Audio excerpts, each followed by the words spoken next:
In this week's Book Looks, Cathy Stetson talks about The Husband's Secret, a novel where the truth can change everything.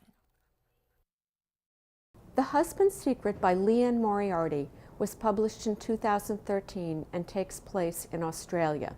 Moriarty is also an Australian author.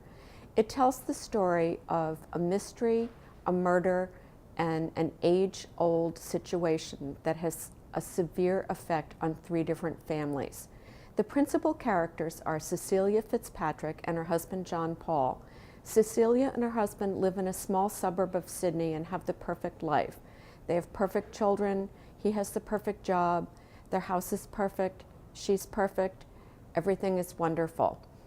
The next set of characters are Tess and her son Liam and her husband Will, and they live in Melbourne. And she has recently found out that her best friend Felicity is having an affair with her husband. The third character is Rachel Crowley, who works at the school where Cecilia Fitzpatrick's children go. And another auxiliary character is Connor, the gym teacher at the same school where the various children go. When Tess realizes that her husband is having an affair, she decides to move back to Sydney, to the small town where she grew up, the small town where Cecilia still is, and Rachel Crowley. When she gets there, she decides to enter her son into the school, and she's very pleased with the school, but other events rapidly begin to occur. The first thing that happens is that Cecilia is looking for something in their attic, and her husband, whom she adores, is very disorganized. So when she looks for something in the attic, papers are all over the place.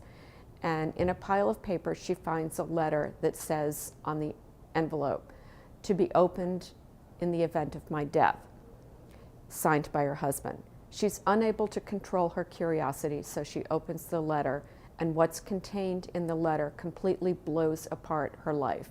She realizes that she doesn't know her husband, and she doesn't know what their life is based on, and she knows that she won't be able to keep it a secret.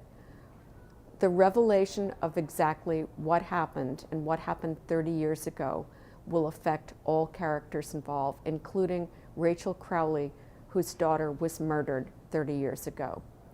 This is a page turner. It's a book you can't put down, and I would highly recommend it for all the people that enjoyed Defending Jacob, the book that came out a couple of years ago. From the Needham Free Public Library for the Needham Channel News, I'm Cathy Stetson.